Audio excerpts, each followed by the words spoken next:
Hello everybody, it's Mr. D at In the Middle, Mr. D blogspot.com, and this is my final February Facebook Live session, and I hope to see lots of people here. I want you to remember that it's interactive. You can ask lots of questions, and the question of the day that I'm going to focus on is, what are the biggest challenges you faced this year in your classroom?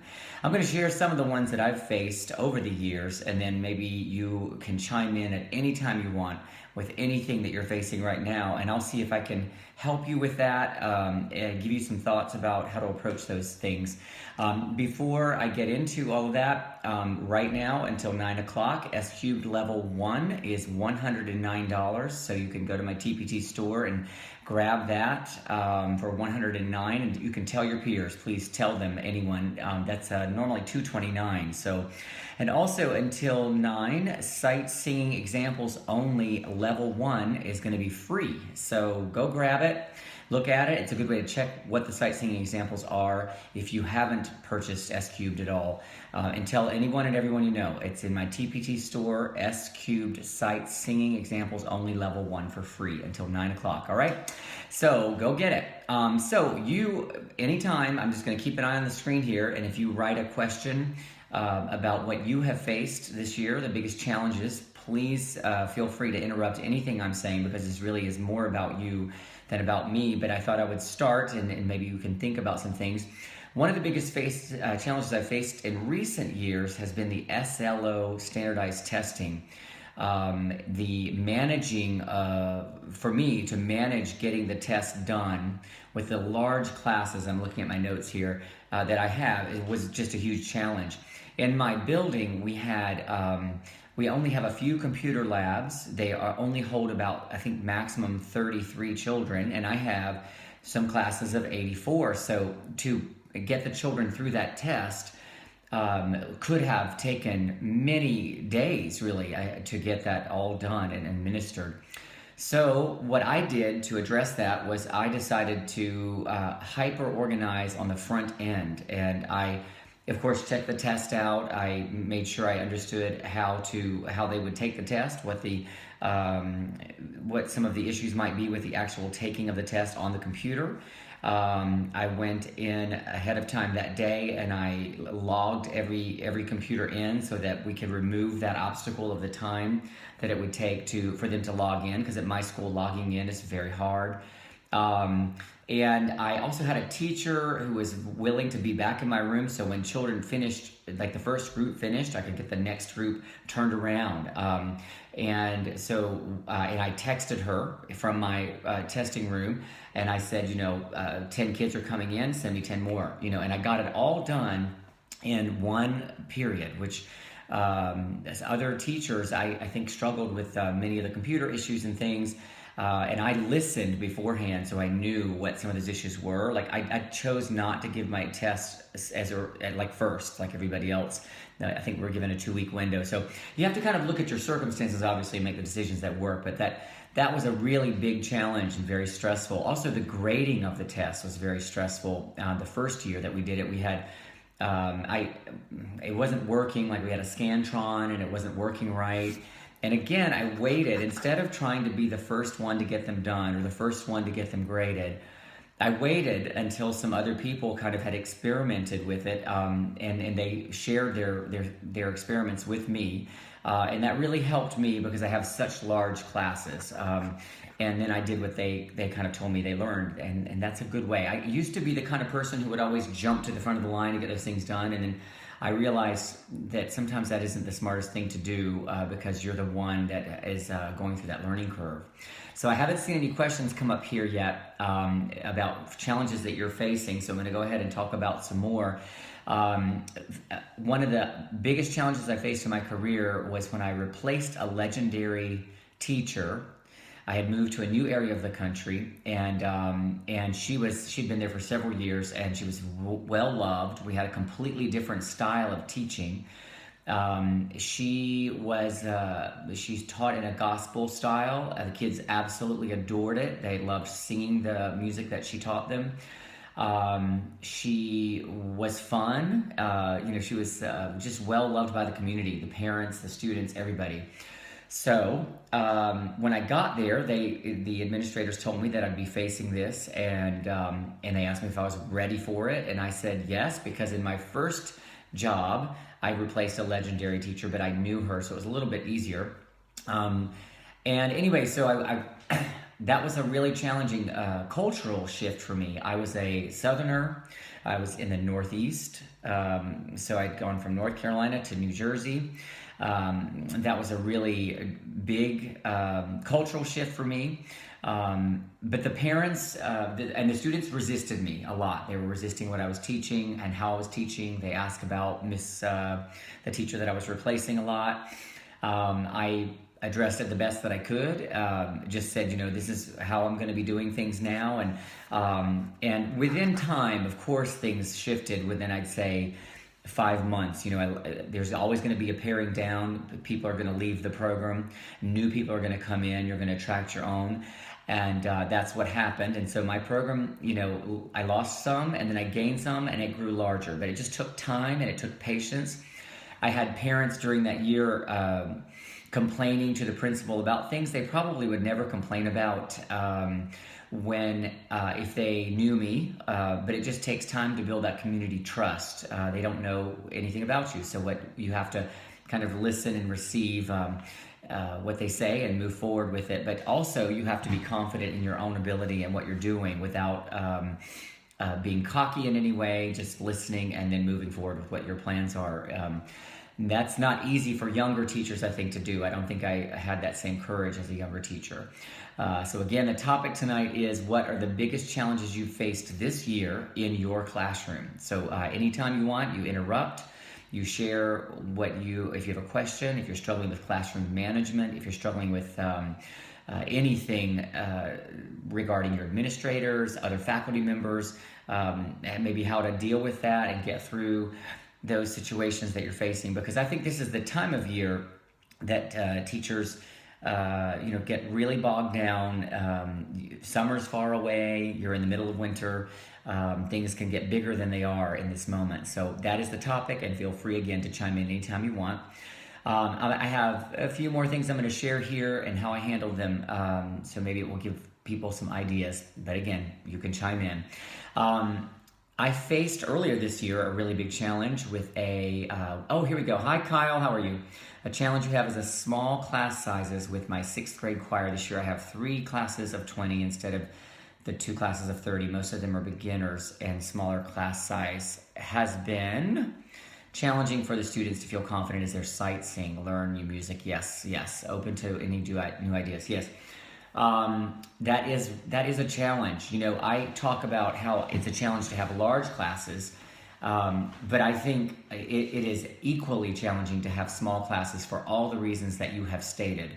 I think the ideal situation, of course, I think with 6th graders is to have about at least 40 in your class, and then they do feel more confident. What did I do in those early days? Let me think. When I had smaller classes, I praised often. I'm sure you're doing that already. It's really hard because they sing so soft and sweet, and you can't get much out of them. I worked really, really hard to build it, obviously, and I'm sure that you are doing that as well. I never put them on the spot, when they're struggling. I never picked out individuals when you are hearing things, because you do hear individuals. Like you have situations now, Kyle, I'm sure, where students are leaders and they're leading and you're glad they're there, but it probably impacts the blend of the group. And so, whenever I had that situation, when I'm in the small classes, I appreciated and encouraged that leader one-on-one. And I developed a relationship with those leaders to continue to lead. And then I also, as we would get closer to a performance and the students did their job as leaders, sort of quietly and not officially in any way, but you develop those relationships with those leaders so they will lead. And then after, when it's time to work on the blend and everything, and the kids are working, they all understand the songs, that's when you kind of have another conversation with the student I appreciate your leadership. Now it's time to kind of pull back just a little bit so that we can get the blend working, and always one-on-one, because you're fostering leadership ability that's going to help you. And you also may use them to listen and critique and empower the students, some of the students who are less confident, to listen and maybe teach in sort of a way, like tell what they're hearing when the students are singing, the students that you feel like could handle that kind of thing, and empower some leadership abilities, and let them start to feel confident that they do hear well and they do know what's good and that kind of thing. Those are just a couple ideas. I see Rachel has shot out here, the 8th grade leader of the class, negative behavior, was removed for a while and he's back. Oh, so sorry. He said he has never tried singing before, so he doesn't want to start now. Wow. Okay, when he tries, he's very loud and off-key, causing frustration for both him and me. Help. Wow. Rachel, I'm sorry that you're dealing with that. How many children do you have in the class? I'm just curious. So I'm not going to deal with the removal at this moment, because I think I want to help you get to fixing this. The number one thing that you need to do immediately is to be in touch with his parent via email if you can, or a phone call. But you need to be as unemotional as you can. You need to make a list of every single activity that he does that is disruptive in your class.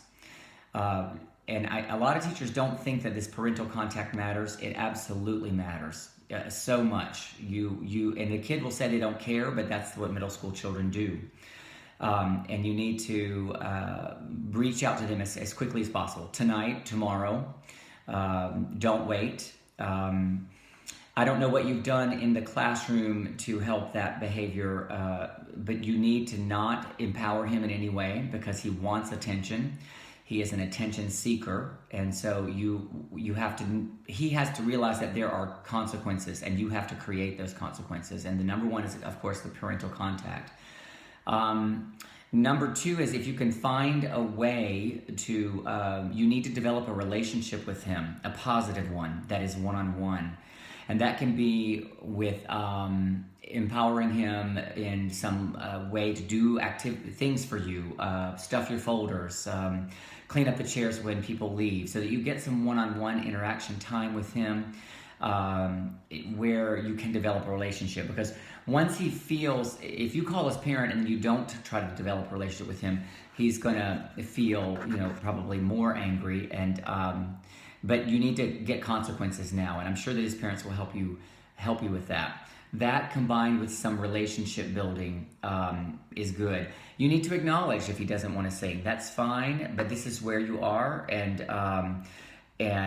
we need to work through it until the end of the year, and we will make sure that you are not in here next year, and you need to make that happen. You need to work towards, if you don't already have great relationships with your counselors and whatever, you need to always approach that removal of a child from your classroom as, this is what the child wants, this is going to be better for the child. But you may find that if you develop a relationship with the child, that he ends up being okay. Who knows? Right now, it sounds like you're doing this. And middle school children love it when they're able to press our buttons. Some of them, not all of them, of course, but this child wants to press your buttons. And every time he gets to go like this and you go, then he loves it and he's having a good day. So you have to put a stop to that immediately. Parental contact, number one. Do not go to administrators first. Go to them. And then acknowledge positive behaviors quickly. When he begins to do better, and hopefully he will, when you have very unemotionally stated all the behaviors that he's done and his parents are horrified by that, hopefully. And that's my experience most of the time with the parents. As long as you are unemotional, just stating that these are the behaviors, this is why they are unacceptable, this is what happens at the classroom to the other children, it's unfair to the 50 other children in my classroom, we have to do something, what can we do together? That's your approach. And then you need to acknowledge the positive change quickly when it occurs. Even if it's just the first day, like the first day he comes back and you can tell that he's better, you email him that day and you tell him on his way out the door. You may also want to implement something I do, which is daily agenda signing. You may suggest that to the parents. We have agendas, the kids, it's like a calendar. The kids carry it around, they're supposed to put their homework in it. And I have a little contract that I use, and the children have to come to me every day on their own, and I put a 1 if their behavior was perfect, a 5 if it was terrible, and numbers in between, depending on how they've done. And I sign it, and then their parent has to sign it, and they bring it back the next day. And I think that immediate feedback daily is really important for a child like the one you've described, Rachel. So you might suggest that in your parent contact that you want to do a daily agenda signing. If you don't have agendas, find something else, a daily contract signing of some sort, so that you can get him into new behavior patterns. And you need to say again, I just can't reiterate enough, if he's so miserable, you need to say to him, this is not going to be forever. So let's just, right now, let's work through it. I need to be able to teach well. I want you to, and you need to also, one more thing very important, you need to impact his grade ASAP. You need to have daily participation grades that are not good, okay? So you need to really penalize him. He needs to hurt, okay? But not publicly, only privately. Kayla, extreme apathy. I'm teaching with the same energy, same excitement, same encouragement, same games, activities in the past, but 3/4 of my class have zero energy and put forth minimal effort. They don't even laugh at my terrible jokes, and they won't even talk to each other. They have so low energy. I feel like I am doing my best teaching to a wall. So disheartened right now. I'm so sorry, Kayla. We have all been there, okay? So know that right off the bat. I want you to know that you're not alone. Yep. I think that you need to ask yourself an important question. Right now, what are you working towards? What is the next goal for the children? What is the incentive for them to do their best work? Do they have a concert in the next couple of weeks? And if they don't, you need to create some sort of deadline. And then, that this time of year, I think what you've described is very common for all teachers, and it's with singing. I think it really impacts, of course, the energy, right, when they feel the way you've described. But I've noticed that when I don't have deadlines, I don't have a concert coming, or if I'm teaching music that I don't really enjoy teaching that much, they sense it. I also recommend that you need to vary your routine. Put what goes at the end of your class at the beginning. Look up some things that online, like look up the breathing gym, look up some activities that they do. Do some competition thing between the kids, maybe at the beginning of class, that will really energize them. The breathing gym has some great things. That's why I mention it. I've mentioned it before in previous Facebook Lives, but those are things that can really help, varying things up and not doing the same thing all the time. And those deadlines are really key. At this time of year, I always I have to teach the festival music, and I try to pick music that I enjoy, but then I have to decide, all right, I'm gonna also teach some musical theater stuff because I love it. And I pick stuff that it just really cranks my tractor, and then they respond to my energy about it. And you also need to think about connecting to the spirit of the songs that you are singing. Go into the things like having discussions about what the song is about. Kids get tired of just learning the notes and the rhythms. It feels so technical, and we forget to connect to the art, and so I want you to think about those things and see if it helps. And I'm sorry that you're going through that. It's hard. Middle school is special for that. Yeah. Anybody else, shoot out questions that you've got. These are great. I appreciate Kayla and Rachel and Kyle, and I hope I've helped a little bit, just get you thinking a little bit. All right, so yeah, you're welcome, Kayla. And I'm going to share a couple other things here because we have about 10 more minutes.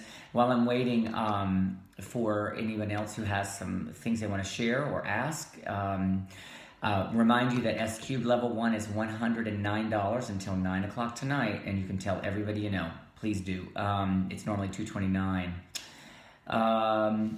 I see Sally has a question. I see part of the question. It says, what are your best classroom? And then it went, I don't see the rest. Sight singing examples only in my TPT store. Level 1 is free until 9 o'clock tonight. Go grab it. If you don't already have S Cubed, it's a good way to kind of see what the examples do and how they progress and all of that. So Sally, what are your best classroom management strategies for 6th grade? Structure. Structure is everything. I can't tell you enough. It's so interesting because I teach 7th grade first, 8th grade in the middle of the day, and 6th grade at the end of the day. So I'm shifting gears as we all do. The 6th graders need structure like nobody's business. They need it more than anybody else. You have to have patterns. You have to have, like once you teach a pattern of how they walk in the room, like if they walk in the room and grab their folder every day and go sit, they're going to do it pretty much every day, but it takes a while to get that going for a 6th grader. And I do funny things like hiss it. I make the class hiss if a child forgets their folder, and then they'll laugh, and that makes them remember. Structure of your daily routines. Like earlier I was saying about the class that was apathetic, 6th graders need the structure more. By 7th grade and 8th grade, my kids, I need to vary my routines a bit more. They need you to anticipate every possible question that they're going to have when you're doing an activity, because when they shoot their hands up in the air, once that starts happening and you let them go, then they're going to be like so many more questions, and then it just goes on, and then you've lost your way with them. And that's a 6th grade thing. It doesn't happen as much in 7th grade. In 8th grade, it's almost non-existent. But 6th grade, they shoot their hands up like crazy. You have got to anticipate what their questions will be. We have to learn to think like a 6th grader. I put on my YouTube channel and on my blog something called The First Day of School, I think. It's a video that shows you kind of how I structure my classroom and how I create structure from the first day. I'm very clear about everything from the beginning, especially for 6th grade. I'm always thinking about 6th grade. Everything is new for them, so you have to, get your standards in place and your structure in place. Sally, I want to know if you have a specific issue that you're facing. So if you can write another question here. We have about 8 minutes left, so I can be more specific for you. Beth Fowler says, what are some specific ways you develop beautiful tone in middle school? I use ooh. It's all ooh. So today they were singing Turtle Dove, the 8th graders, and some of the girls were not blending, so I made them go ooh, and so on, right, for the whole phrase. And then their eyes change and they listen, and then I tell them to put the ooh in the tone into the other. We'll do ah vowel, and I do this with my finger. And they know that when I do that, I want more ah. And we talk about, so they don't go east-west. We talk about north-south with your mouth. East-west is not the best.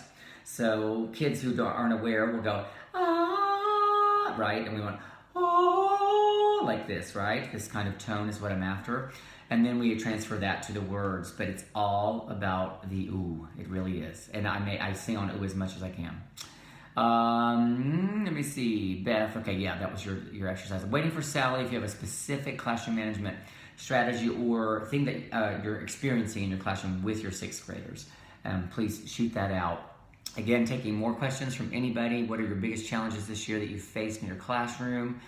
And just to here we go, Sally. Keeping 6th graders focused and minimizing talking in class of 50 plus students. Okay, the focus. When you want to get them focused, stop talking, just look at them.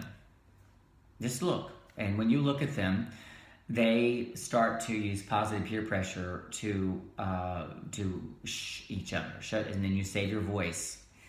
I also use follow the hand if you're using solfege, and if you're familiar with S Cubed, you'll know what that is, but I just sing do when they're talking sometimes, and I'll start doing my hand signals and they start singing, and that gets everybody quiet.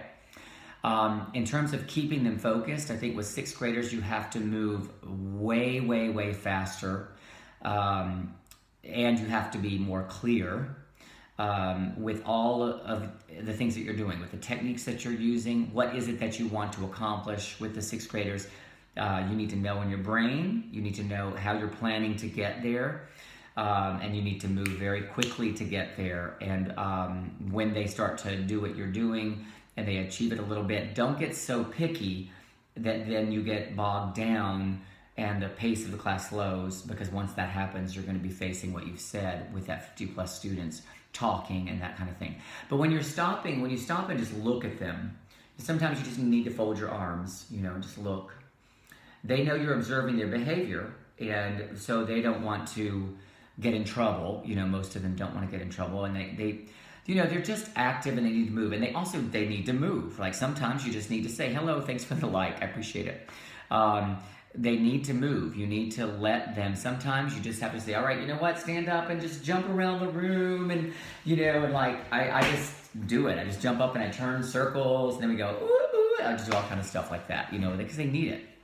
Missy, I use the stare a lot and it works great. Yes, 8th grade choir, it works great. I mean, anytime that they're talking, and you don't even have to say that much at all, you just stop and look, But then you also have to ask, I always ask myself, what got us to that moment? I always have to self-assess, like, was I teaching too slowly? Was I not being clear? Those are the things that you have to also do when you have those moments with them, because, even adults do it in choirs that I've been in as well. Any other questions? We have about 4 more minutes left. And of course, after this is over, you can write more questions, and I'll come back over the next few days and write as well. How does SQ program work with the boys who only have a 4 or 5 note range? Well, if your boys are mixed with your girls, then you're going to have to meet where the boys are so that they feel and experience what it's like to match pitch. So, in the SQ we go varied but comfortable do. That's the concept that we use. The boys have got to feel and experience what it is to match pitch. You can't just say to them they're out of tune. They have to feel it. They have to feel what it's like to be in tune. And then once they feel that, then something happens to their brain, and then it's like you're on a new level, and then you can take them to the next level, and it takes time. You may have to go one-on-one with some of those children who you believe have 4 or 5 note ranges. But the truth is they have a bigger range than that. They have falsetto, which you need to teach them to use. And I'm fortunate enough to have my students from 6th, 7th, and 8th grade, so I don't encounter this issue the way I used to when I first started. What I've noticed, and you may too, is that when you get new boys in 7th grade or new boys in 8th grade, which we're always grateful for, right? Then those children often go to the basement and they don't know how to use their falsetto. But in 6th grade, I make everyone sing treble, and I don't care what's happening with their voice. And then in 7th grade, we split by gender, and I'm able to teach them more things about their voices and their ranges. And then in 8th grade, we're mixed choir. So I think you need to help them find the bigger range, but I can't say enough, helping them find and feel and experience what it means to match pitch. And sometimes that means pulling them aside, and if they're singing way down there, you have to just go to the piano and find what note that is, and sing like sol, mi, sol with them, right? Hello, thanks for the love, appreciate it. Find them where they are and help them feel and experience, and then go up by half steps on sol, mi, sol. But that's the starting point, and we can't get into everything tonight, obviously, with that. But let me see. Hello, Leah Isabel, how are you? So you guys, I'm going to start to wrap it up here, but you guys can write more questions, and people who watch after, please feel free to write more questions. We can all answer. Please, we collectively, teachers, I need answers sometimes too. I need new ideas too.